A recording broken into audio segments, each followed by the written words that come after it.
Okay, we're live once again. This is the first YouTube live, off grid, on the road, um, reality TV show. Once again, if I'm talking loud, it's because I do not have my lavalier mic. So I have Isaiah here, who is who has been the tour manager, or whatever role you want to you can correct me if I'm saying it wrong. But Sorry, y'all can give me whatever role y'all feel necessary. okay. Well, the past few days has been a little rough for us. There has been some changing circumstances. Our fundraising efforts, have failed, and we're now in Atlanta. Just raising money to get to the next city. And honestly, the bike tour itself is in jeopardy. But we are still have made a pact to push to California. So just give me, your perspective, man, on how we can possibly save the bike tour, and or how do we move forward. And it's hard. Well, as far as the bike tour goes, the only way we can save that is to first take care of the crew. And the only way to do that is to either get a shit ton of donations out of nowhere, become the most amazing salespeople in the world, and sell a whole bunch of high priced items. And I mean, like, the most amazing people in the world. Or, uh, or have a sponsor, you know? But then again, the bike tour is going to continue with or without the crew. That's the truth of it. Like, knowing Curtis, knowing anybody that's really like mission bound, like, this man will push out, and he's done it before. He will push out and ride across the country like half naked if he had to. Like, this is just true. So as far as the bike tour, I'm not even really worried about the bike tour. As far as its legitimacy and like coming full fledged and coming with all the bells and whistles and all the work we put into it, that part's in jeopardy. As far as how the crew feels toward me and like towards Young Habits Die Old and Trek Fit in general, like, that's in jeopardy. But as far as like the resolve is to like, all right, the cruise route changed. Everybody still wants to go to San Diego, and that's just the fact of it. Like, they want to go to San Diego, so they're gonna get there. It feels more like it's like Sufjan's route now. Now it's like they're going to, like, one, so that they'd be in safe Postmate cities, two, to further his career, which I'm like, all right, cool. At least he gets some out of it. At least they get some out of it. At least they can be secure in it because they go there and they have some source of income. Personally, I worry about Zuri because, like, I brought her on. Like, if we're just talking real, like, I wish, not even I wish, like, I'm still trying to. Like, I've been gone for the past couple of days, just like crunching shit and making whatever moves I can. Like, I've been talking to hedge funds, I've been talking to news stations, because, like, I still feel like if if you win, the only way to win now is either win big or you just lost, you know. And I set out a while ago that just to make that my life. Like, if I lost, I'm dead. But as long as I'm alive, I'm gonna push for that win because it's not like a timed game or whatever. Like, we don't get to San Diego, we don't get to San Diego to Magnolia, we don't get to San Diego Magnolia. But if along the way we make a whole bunch of relationships and we get the money we're supposed to, and we can take care of people, like, that's literally all I care about at this point. So yeah, that's my perspective on the trip. It's like the crew's in a situation. I feel like I put them in that situation, so I feel like it's on me to get them out of that situation. Um, but at the same time, they're independent people, so they will get themselves out of that situation. Curtis feels like he feels the same thing. Like, we just got to get the crew right, and then we're gonna push on with the mission. So that's what he's doing right now. He's out talking to hedge funds. Um, yeah, so I got to see Atlanta. That's cool. So how about the June 10th date? Do you think you still make that? Is that, you know, can will we potentially miss that date or what? That depends on a lot. Honestly, I don't. They kept saying this thing, right? They were like, "Don't make promises if you don't know for sure." That was my Who? one mistake. The crew, all you, shoot, Okay. all of you. Okay. um, and that's something I took to head and everything. And I was like, "All right, can we still do it? Of course, You know, like until June 12th, you can always still make that date. Some shit can happen. I've seen it. I've seen amazing things happen. I've seen horrible things happen. Is it realistic? Probably not. You know, like it would be like if we made it there, then it would be a story.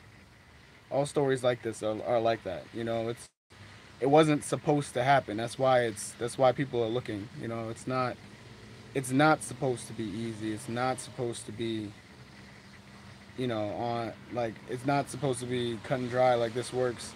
As much as we try to make it that way, that's just not how it's not how things work. It's not how life works. Think about it. You know? So, you know, right now though, as far as like what I'm planning and as far as the crew's planning, like I'm planning for reality, but I'm still trying to shoot high and try to, you know, cuz like I have to. If I brought these people in this situation promising this, like I better be dead before I say I can't deliver. So that's just the way it is. Okay, you mentioned earlier the rest of the crew decided to take a different route um, to San Diego, for various purposes. Closer Postmate cities for security, cities that would be better for Souf's music. Um, what is your perspective on that? And as far as like you taking that route as well, and Curtis, because that wasn't his original route, but I mean his stuff is on his. Curtis doesn't have much stuff, but you have stuff on his bus, so you're basically. So no matter what, we're together, right? Like what do you like? What is your perspective on the new route? My perspective on the new route is, you know what, I'll say this much. Zuri and I were talking once, and I've always asked her because she was, like I said, she was the first person to like just come on this bus. I've always asked her how she felt about the tour, because I was like a reflection of like what was actually going down. Because I knew she'd be straight up, and she said to me very plainly, she was like, "I will judge you, and I will call you a quitter if you leave before we get to San Diego." Straight up, and that like that got me thinking, because originally when I got on this bus, I was like, all right, as long as the operation is self-sustaining and it can pick up itself, like that's my job, is make sure they get there and that they don't need me anymore. But it's not about that anymore. Now it's about like it's about true resolve and like, can you finish? So like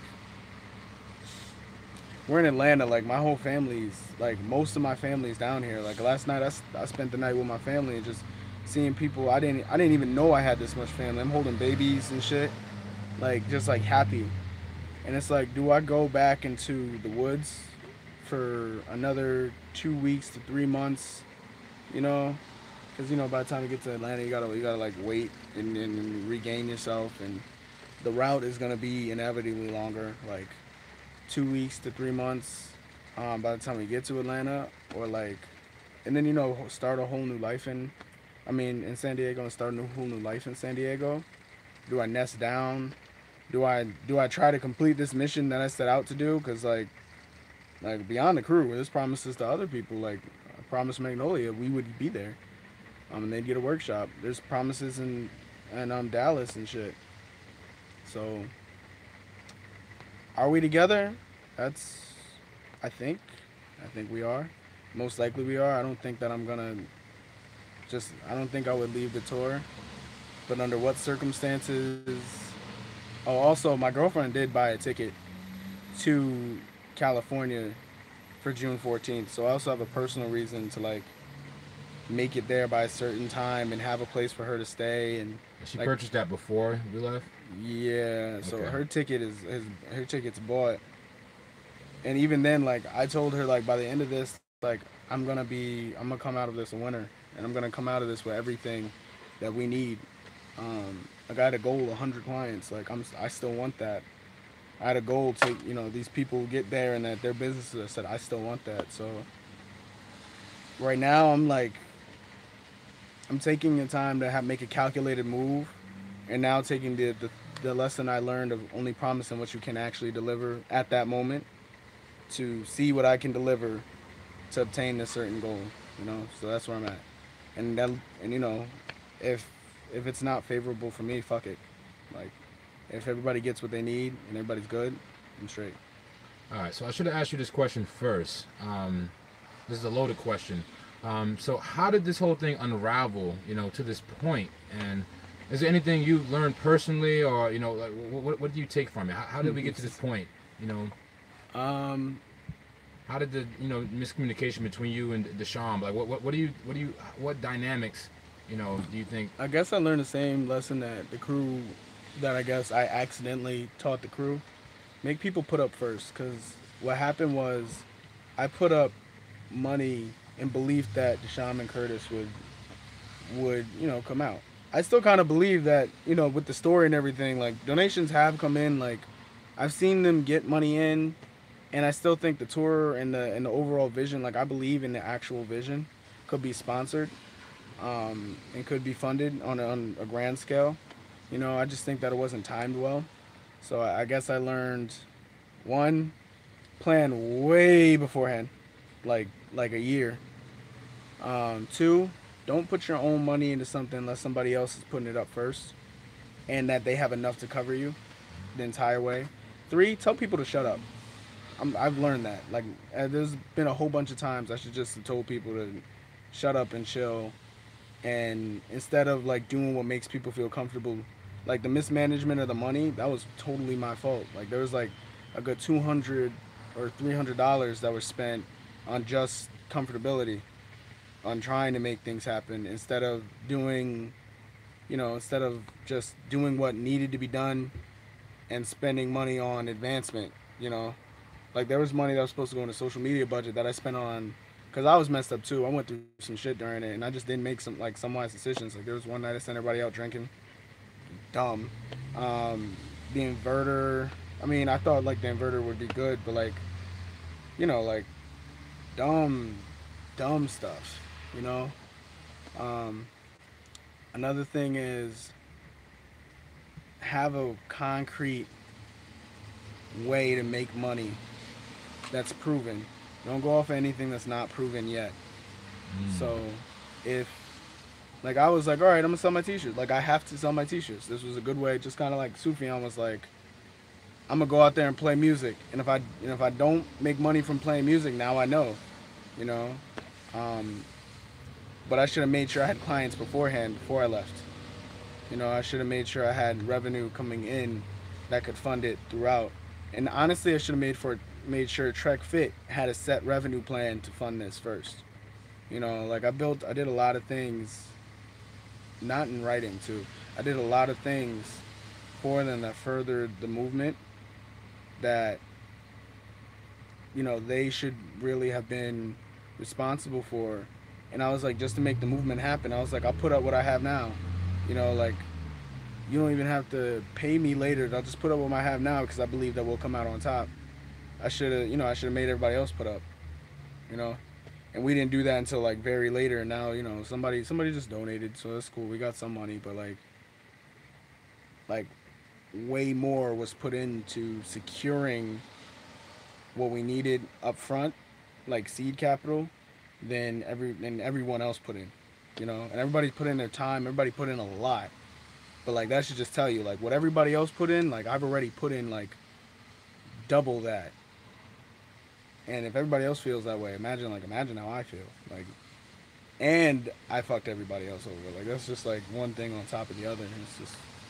It's what it is. So you take your L's and you try to make a win out of it. You take your lessons and you try to learn. Okay, just really quickly, because the viewers are just really getting interested in the story and they want to know more about the cast. So just really quickly, just let the people know where you're from and exactly what motivated you to go on tour. I'm from, well, I guess I'm from a different place, but I'll just say I'm from New York. What motivated me to go on tour? I was tired of seeing people not doing anything. I was tired of people telling me I couldn't and I can't. I met somebody who didn't know the meaning of I can't. That was Curtis. And I vibed with it. I was like, wait, that's the level of ambition I have. And he's willing to die for it. I'm like, that's somebody I need to be around. And their overall vision of, empowering other people Like I didn't, I went to college for like a semester and a half, and made what I am today, and made all the advancements I made in life. Like I've already worked at a corporate company. I've already, I've ran my own. I've done a lot of shit. While after being poor and losing everything, like from nothing. So what motivated me to be on tour would be like, all right, make it or die, you know. Just like I was like at the end of this, if I do this, because like someone biking across the country, everyone's looking. It's just the way it is. It's not normal, so they're looking. I was like, if we willing to do the not normal to get the attention, I was like, after we get the attention, we're gonna come out on top. So I saw it as inevitable. I was like, this is a tool for my success. I'm gonna use it, and I'm gonna use it to influence lives and change lives. And then yeah, just to be an example. So, Excellent. Excellent. All right. Well, thank you, sir. you're welcome. We'll be live later. Again? Yeah. not well, maybe You're not just a one-on-one. always live, man. Maybe not a one-on-one.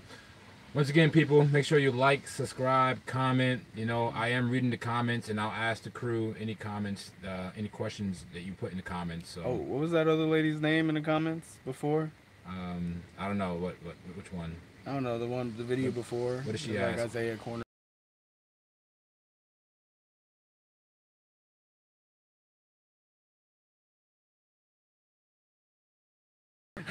Nice. Okay. All right.